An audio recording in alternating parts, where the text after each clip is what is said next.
Hello दोस्तों, कैसे हैं आप लोग। स्वागत है आपका एक नई कहानी में। और यह कहानी बहुत ही इंटरेस्टिंग होने वाली है, इसलिए इस कहानी को पूरा अंत तक जरूर सुने। बुढ़ापे में बेटा बहू और बेटी दामाद से मान सम्मान प्यार पाकर श्याम सिंह और रजनी जी अपनी जिंदगी सुंदर सपने के समान दिख रही थी। लेकिन सपना तो सपना ही होता है, आंखें खुलते ही व्यक्ति हकीकत की दुनिया में लौट आता है। बिल्कुल ऐसा ही श्याम सिंह और रजनी के साथ हुआ। सुख क्या होता है इसका एहसास अब प्रौढ़ावस्था में श्याम सिंह व रजनी को हो रहा था। जवानी तो संघर्ष करते गुजरी थी, कभी पैसों की किचकिच, कभी बच्चों की समस्याएं। घर के कामों के बोझ से लदी फदी रजनी को कमर सीधी करने की फुर्सत भी बड़ी कठिनाई से मिला करती थी। आमदनी बढ़ाने के लिए श्याम सिंह भी ओवर टाइम करता, अपनी जरूरतें कम करके भविष्य के लिए रुपए जमा करता। रजनी भी घर का सारा काम अपने हाथों से करके सीमित बचत में गुजारा करती थी। सेवानिवृत्ति होते ही समय जैसे थम गया, सब कुछ शांत हो गया। पति पत्नी की भागदौड़ समाप्त हो गई। रजनी ने बचत के रुपयों से मनपसंद कोठी बना ली। हरे भरे पेड़ पौधे से सजे धजे लॉन में बैठने का उसका सपना अब जाकर पूरा हुआ था। बेटा अनिकेत की इंजीनियरिंग की शिक्षा, फिर उसका विवाह, सभी कुछ श्याम सिंह की नौकरी में रहते हुए हो चुका था। अनिकेत अब देहरादून में पोस्टेड है। बेटी सीमा पति कौशल व बच्चों के साथ चेन्नई में रह रही थी। दामाद कौशल फैक्ट्री का मालिक था। श्याम सिंह ने अपनी कोठी का आधा हिस्सा किराए पर उठा दिया था। किराए की आमदनी, पेंशन व बैंक में जमा रकम के ब्याज से पति पत्नी का गुजारा आराम से चल रहा था। घर में सुख सुविधा के सारे साधन उपलब्ध थे। रजनी पूरे दिन टेलीविजन देखती, आराम करती या ब्यूटी पार्लर जाकर चेहरे की झुर्रियां मिटवाने को फेशियल कराती। श्याम सिंह हंसते हुए कहते, तुम्हारे ऊपर बुढ़ापे में निखार आ गया है, पहले से अधिक खूबसूरत लगने लगी हो।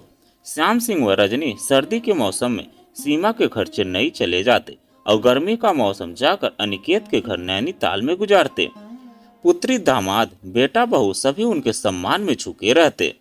दामाद कहता, आप मेरे माँ बाप जैसे से हैं, जैसे वे लोग वैसे भी आप दोनों। बुजुर्गों की सेवा नसीब वालों को ही मिला करती है। श्याम सिंह रजनी अपने दामाद की बातें सुनकर गदगद हो उठते। दामाद कौशल उन्हें अपनी गाड़ी में बैठाकर चेन्नई के दर्शनीय स्थलों पर घुमाता, बढ़िया भोजन खिलाता। नौकरानी रात को दूध का गिलास दे जाती। सेवा करने में बहू बेटा भी कम नहीं थे। बहू अपने सास ससुर को बिस्तर पर ही भोजन की थाली लाकर देती और धुले हुए कपड़े पहनने को मिलते। बहू बेटों की बुराइयां करने वाली औरतों पर रजनी व्यंग कसती कि तुम्हारे अंदर ही कमी होगी कि तुम लोग बहुओं को सताती होगी। मेरी बहू को देखो, मैं उसे बेटी मानती हूँ, तभी तो वह मुझे सुख आराम देती है। श्याम सिंह भी दामाद की प्रशंसा करते न अघाते, सोचते पता नहीं क्यों लोग दामाद की बुराई करते हैं और उसे यमराज कहकर उसकी सूरत से भी भय खाते हैं। एक दिन सीमा का फोन आया, उसकी आवाज में घबराहट थी। माँ, गजब हो गया, हमारे घर में, फैक्ट्री में, सभी जगह आयकर वालों का छापा पड़ गया है और वे हमारे जेवर तक निकाल कर ले गए हैं। तभी श्याम सिंह रजनी के हाथ से फोन छीन कर बोले, यह सब कैसे हो गया बेटी? जेठ के कारण सारी गलती उन्होंने की है। सारा हेर फेर वे करते हैं और उनकी गलती का नतीजा हमें भोगना पड़ता है। सीमा रोने लगी। श्याम सिंह बेटी को सांत्वना देते रह गए और फोन कट गया। वह धम्म से कुर्सी पर बैठ गए।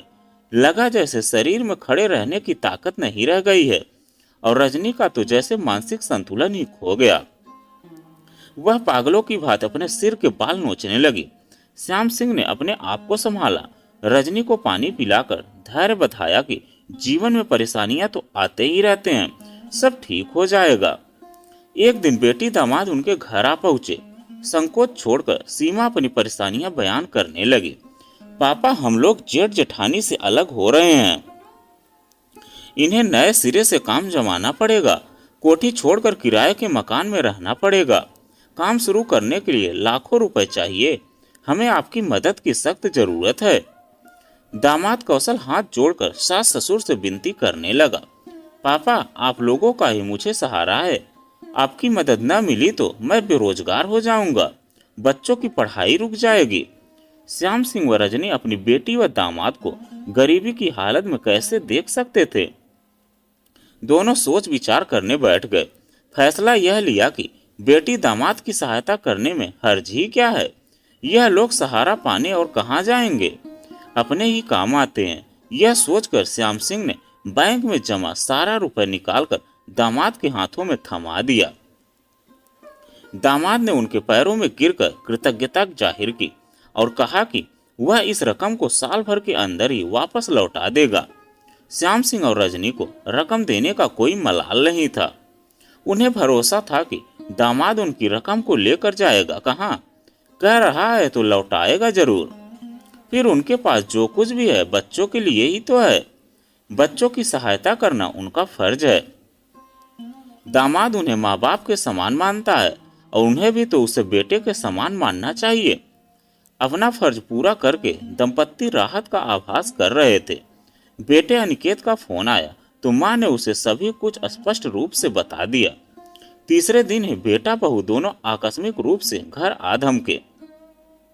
उन्हें इस तरह आया देखकर श्याम सिंह व रजनी अवाक रह गए। बेटा सब ठीक है ना? श्याम सिंह उनके इस तरह अचानक आने का कारण जानने के लिए उतावले हुए जा रहे थे। सब ठीक होता तो हमें यहाँ आने की जरूरत ही क्या थी? तनावग्रस्त चेहरे से अनिकेत ने जवाब दिया। बहू ने बात को स्पष्ट करते हुए कहा, आप लोगों ने अपने खून पसीने की कमाई दामाद को दे डाली। यह भी नहीं सोचा कि उन रुपयों पर आपके बेटे का भी हक बनता है। बहू की यह बातें सुनकर श्याम सिंह जी हक्के बक्के रह गए। वह स्वयं को संयत करके बोले, उन लोगों को रुपयों की सख्त जरूरत थी, फिर उन्होंने रुपया उधार ही तो लिया है, ब्याज सही चुका देंगे। आपने रुपए उधार दिए हैं, इसका कोई सबूत है आपके पास? आपने उनके साथ कानूनी लिखा पढ़ी करा ली है। वे क्या पराए हैं जो कानूनी लिखा पढ़ी कराई जाती, वह सबूत रखे जाते। पापा आप भूल रहे हैं कि रुपया किसी भी इंसान का ईमान डिगा सकता है। मेरा दामाद ऐसा इंसान नहीं है। रजनी बोली, सीमा भी तो है, वह क्या दामाद को बेईमानी करने देगी? यह तो वक्त बताएगा कि वे लोग बेईमान हैं या फिर ईमानदार। पर पापा आप यह मकान मेरे नाम कर दे, कहीं ऐसा न हो कि आपकी बेटी दामाद के प्रेम में अंधे होकर मकान भी उनके नाम कर डालें। बेटे की बातें सुनकर श्याम सिंह व रजनी सन्न रह गए। हमेशा मान सम्मान करने वाले, सलीके से पेश आने वाले बेटा बहू इस प्रकार का अशोभनीय व्यवहार क्यों कर रहे हैं, या उनकी समझ में नहीं आ रहा था। आखिर बेटा बहू इस शर्त पर शांत हुए कि बेटी दामाद ने अगर रुपए वापस नहीं किए तो उनके ऊपर मुकदमा चलाया जाएगा। बेटा बहू कई तरह की हिदायतें देकर देहरादून चले गए, पर श्याम सिंह व रजनी के मन पर चिंताओं का बोझ आ पड़ा था। सोचते उन्होंने बेटी दामाद की सहायता करके क्या गलती की? रुपए बेटी के सुख से अधिक कीमती थोड़े ही हैं। हफ्ते में 2-3 बार बेटी दामाद का फोन आता तो दोनों पति पत्नी भाव विहीन हो उठते। दामाद बिल्कुल हीरा है, बेटे से बढ़कर अपना है। बेटा कपूत बनता जा रहा है, बहू के कहने में चलता है। बहू ने ही अनिकेत को उनके खिलाफ भड़काया होगा। अब श्याम सिंह व रजनी उस दिन की प्रतीक्षा कर रहे थे जब दामाद उनका रुपया लौटाने आएगा और वे सारा रुपया उठाकर बेटा बहू के मुंह पर मार कर कहेंगे कि इसी रुपए की खातिर तुम लोग रिश्ते को बदनाम कर रहे थे ना, लो रखो इन्हें। कुछ माह बाद ही बेटी दामाद का फोन आना बंद हो गया तो श्याम सिंह रजनी चिंतित हो उठे। वे अपनी तरफ से फोन मिलाने का प्रयास कर रहे थे, पर पता नहीं क्यों फोन पर सीमा व दामाद कौशल से बात नहीं हो पा रही थी। हर साल की तरह इस साल भी श्याम सिंह व रजनी ने चेन्नई जाने की तैयारी कर ली थी और बेटा दामाद के बुलावे की प्रतीक्षा कर रहे थे। एक दिन सीमा का फोन आया तो श्याम सिंह ने उसकी खैरियत पूछने के लिए प्रश्नों की झड़ी लगा दी, पर सीमा ने सिर्फ यह कहकर फोन रख दिया कि वे लोग इस बार चेन्नई न आए क्योंकि नए मकान में अधिक जगह नहीं है। श्याम सिंह व रजनी बेटी से ढेरों बातें करना चाहते थे। दामाद के व्यवसाय के बारे में पूछना चाहते थे, अपने रुपये की बात करना चाहते थे, पर सीमा ने कुछ कहने का मौका ही नहीं दिया। बेटी दामाद की इस बेरुखी का कारण उनकी समझ में नहीं आ रहा था। देखते देखते साल पूरा हो गया। एक दिन हिम्मत करके श्याम सिंह ने बेटी से रुपए की बाबत पूछ ही लिया। सीमा जख्मी शेरनी की भांति गुर्रा उठी। आप कैसे पिता हैं कि बेटी के सुख से अधिक आपको रुपए प्यारे हैं? अभी तो इनका काम शुरू ही हुआ है। अभी से एक साथ इतने रुपए निकाल लेंगे तो आगे काम कैसे चलेगा?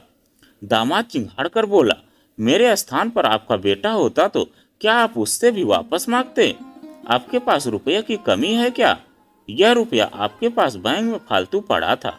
मैं इस रुपए से ऐश नहीं कर रहा हूँ, आपकी बेटी को ही पाल रहा हूँ। पुत्री दामाद की बातें सुनकर श्याम सिंह व रजनी सन्न रह गए और रुपए वापस मिलने की तमाम आशाएं निर्मूल साबित हुई। उल्टे हुए उनके बुरे बन गए। रुपया तो गया ही, साथ में मान सम्मान भी चला गया। अनिकेत का फोन आया, पापा रुपए मिल गए। श्याम सिंह चकरा गए कि क्या उत्तर दें। संभल कर बोले, दामाद का काम जब जम जाएगा तो रुपए भी आ जाएंगे। पापा साहब क्यों नहीं कहते कि दामाद ने रुपए देने से इनकार कर दिया, वह बेईमान निकल गया। अनिकेत दहाड़ा। रजनी की आंखों से आंसू बह निकले। वह रोती हुई बोली, बेटा तू ठीक कह रहा है, दामाद सचमुच बेईमान है, रुपए वापस नहीं करना चाहता। उन लोगों पर धोखाधड़ी करने का मुकदमा दायर करो, जैसे सैकड़ों सुझाव अनिकेत ने फोन पर ही दे डाले थे। श्याम सिंह व रजनी एक दूसरे का मुंह देखते रह गए। क्या वे बेटी दामाद के खिलाफ यह सब कर सकते थे? चूंकि वे अपनी शर्त पर कायम नहीं रह सके, इसलिए अनिकेत मकान अपने नाम कराने घर आ धमका।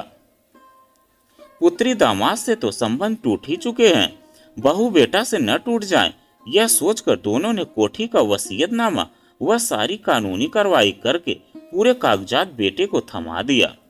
अनिकेत संतुष्ट भाव से चला गया। बोझ उतर गया। श्याम सिंह ने रजनी की तरफ देखकर कहा, अब न तो मकान की रंगाई पुताई करने की चिंता, न हाउस टैक्स जमा करने की। अनिकेत पूरी जिम्मेदारी निभाएगा। रजनी को न जाने कौन सा सदमा लगा कि वह दिन पर दिन सूखती जा रही थी। उनकी हंसी होठों से छिन चुकी थी। भूख प्यास सब मर गई। बेटी बेटा बहू दामाद की तस्वीरों को वह एकटक देखती रहती या फिर शून्य में घूरती रह जाती। श्याम सिंह दुखी होकर बोला, तुमने अपनी हालत मरीज जैसी बना ली, बालों पर मेहंदी लगाना भी बंद कर दिया, बूढ़ी लगने लगी हो। रजनी दुखी मन से कहने लगी, हमारा कुछ भी नहीं रहा, हम अब बेटा बहू के आश्रित बन चुके हैं। मेरी पेंशन व मकान का किराया तो है, हमें दूसरों के सामने हाथ फैलाने की जरूरत नहीं पड़ेगी। श्याम सिंह जैसे अपने आप को ही समझा रहे थे। जब किराएदार ने महीने का किराया नहीं दिया तो श्याम सिंह ने खुद जाकर शिकायती लहजे में किराएदार से बात की और किराया न देने का कारण पूछा। किराएदार ने रसीद दिखाते हुए तीखे स्वर में उत्तर दिया कि वह अनिकेत को सही वक्त पर किराए का मनी ऑर्डर भेज चुका है। अनिकेत को क्यों? क्योंकि मकान का मालिक अब अनिकेत है। किराएदार ने नया किराया नामा निकालकर श्याम सिंह को दिखा दिया, जिस पर अनिकेत के हस्ताक्षर थे। श्याम सिंह सिर पकड़कर रह गए कि सिर्फ मामूली सी पेंशन के सहारे वह अपना गुजारा कैसे कर पाएंगे। बेटे कर मुकदमा करो ना, रजनी पागलों की भांति चिल्ला उठी। सब बेईमान है, रुपयों के भूखे हैं। श्याम सिंह कहते, हमने अपनी संतान के प्रति अपना फर्ज पूरा किया है। हमारी मृत्यु के बाद तो उन्हें मिलना ही था, पहले मिल गया, इससे भला क्या फर्क पड़ गया। रजनी बोली, बेटी दामाद बेटा बहू सभी हमारी दौलत के भूखे थे। दौलत के लालच में हमारे साथ प्यार सम्मान का ढोंग करते रहे। दौलत मिल गई तो फोन पर बात करना भी छोड़ दिया। पति पत्नी दोनों ही मानसिक वेदना से पीड़ित हो चुके थे। घर पराया लगता, जब अपना खून पराया हो गया तो अपना क्या रह गया। एक दिन श्याम सिंह अलमारी में पड़ी पुरानी पुस्तकों में से होम्योपैथिक चिकित्सा की पुस्तक तलाश कर रहे थे कि अचानक उनकी निगाहों के सामने पुस्तकों के बीच में दबा बैग आ गया और उनकी आंखें चमक उठी। बैग के अंदर उन्होंने सालों पहले इंदिरा विकास पत्र व किसान विकास पत्र पोस्ट ऑफिस से खरीद कर रख चुके थे।